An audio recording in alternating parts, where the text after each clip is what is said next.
Greetings, Earthlings, wisdom keepers, wisdom seekers. Welcome back to WizdomDropz, your source for daily drops of wisdom and savvy Astrology. My name is TONIA Lasagna, back with another video layering together all the nodal noodles and celestial sauce into something digestible for you, okay? So thank you so much for all the likes, comments, and shares. And today's topic is, of course, the Leo full moon. Holy guacamole, everybody. This is an intense lunation. We're gonna just look at the chart today and just do an overview discussion about it because it's coming right on up.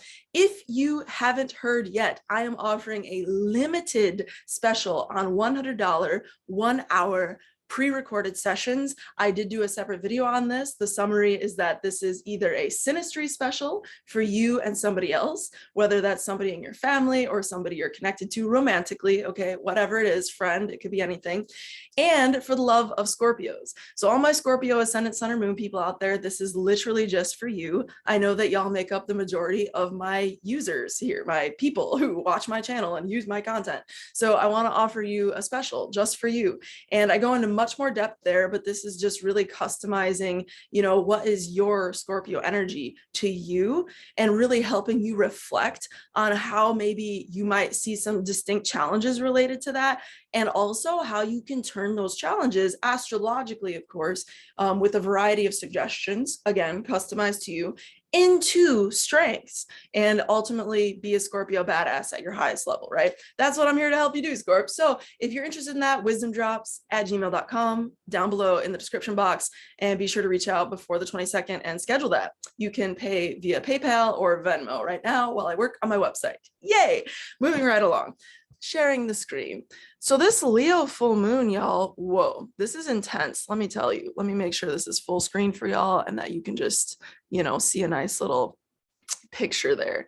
As a matter of fact, I'm going to go ahead and stop share, reshare to make sure that you have an ideal picture, because one of my super groovy audience members pointed out to me once that, yeah, it didn't edit.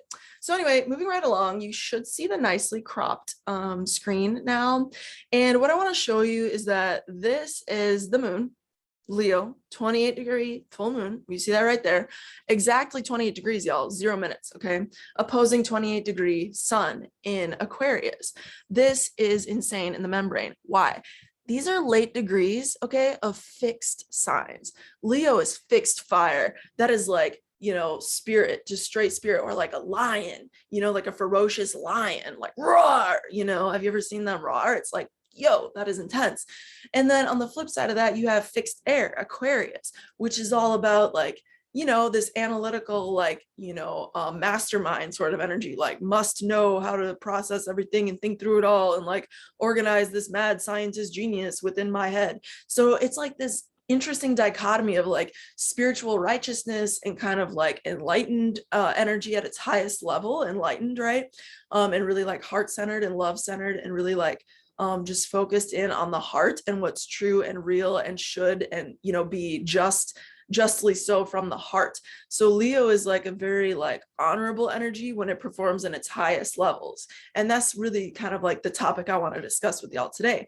So Leo at its highest levels, and this is where we can all kind of like acknowledge and also strive toward, right? Throughout this Leo full moon, as it's a lunation, making this event very aware and kind of like in our consciousness, right? Because the moon is lit up, it's illuminated by the sun at night, right? You can see it. So because of that, we can focus on themes of love. We can focus on themes of being in our heart as well. So heart-based healing, kind of combining the rest of this chart from the perspective of Leo. If we say that that's the first house and we go Virgo second, Libra third, fourth, fifth, and sixth in Capricorn, we see currently in the sixth house from the full moon, which is the house of illness, as well as the house of healing, through like more herbal or medicinal or, you know, even pharmacological means, okay?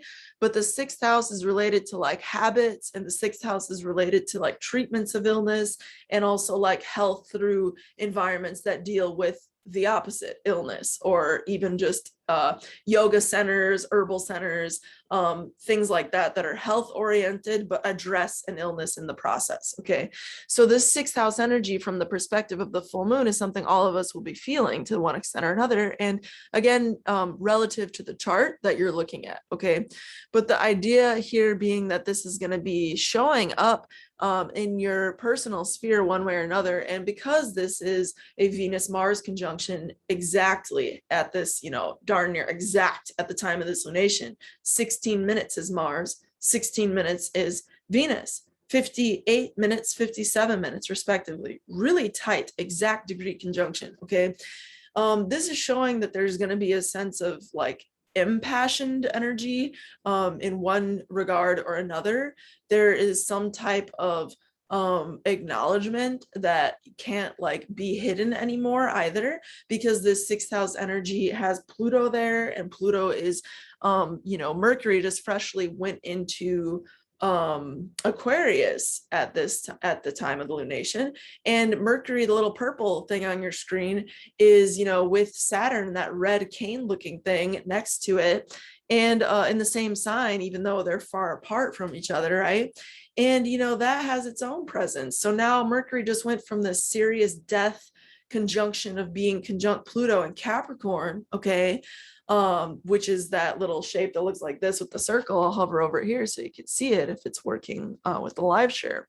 But the idea, Mercury just got done with visiting Pluto, this force of death in Capricorn, and now Mercury is visiting Saturn, the kind of quintessential original ruler of death, and so it's just a somber mental state still, I would say, amidst all this, and also like a very like real deal, like get to the truth of it all mental state. And it could also be like shadows and paranoia's mental state right now, because Pluto is very like paranoia based, and it is like a sort of trauma thing. So please prevent traumatic situations for yourselves and others, as much as within your ability to do that. I mean, obviously we all can't control everything at all times, unfortunately, but that's just the nature of reality. So let's just try to do our best to prevent that in our lives and others throughout, the continuance of this Mercury transit, as it kind of, manifests at maybe a more prominent level under the lunation happening this week. So as I'm posting in mid-February of 2022. So anyway, I think like what I want to kind of get to before we wrap this up with y'all is just a real clear summary of like this Leo Aquarius axis. I did do a video just on this axis that people really seem to enjoy. I was talking about it like the dichotomy of spirit and Satan, and just like the deeper reflections of that, and how through like modernized religion, this notion of Luciferian energy has become let's just say a strong archetype in and of itself. I in no way, shape, or form align with that label or like that practice, but I do think it's an interesting philosophical exercise to view it from a different lens. And so if you want to check out that video I got that over there somewhere. You know what I'm saying? You can go ahead and check it out. The Leo, just if you insert on YouTube, Leo Aquarius WizdomDropz, it'll come right up. But yeah, I think that's really like, the interesting energy here is the heart of Leo and the soul and the spunk. And Leo is this very like, it just follows what like really feels spiritually kind of true at any given moment in time. And Aquarius is really what takes like a mental GPS at any given time. And with Mercury there in Aquarius, Saturn there in Aquarius, the sun there in Aquarius, this is a stellium, okay? People will tell you, 4 or more, depending on the astrologer. Everybody reads it differently.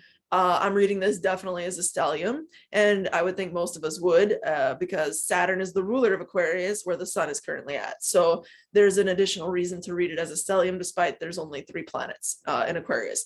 With that said, there is a lot of mental fortitude, a lot of mental direction at this time collectively in the air for us to download. So that's another recommendation, is like, feel free to tap into that mental kind of like, ability to like accomplish things constructively for yourself in the long-term kind of trajectory of your life, because Saturn is there in the sign of Aquarius at the same time.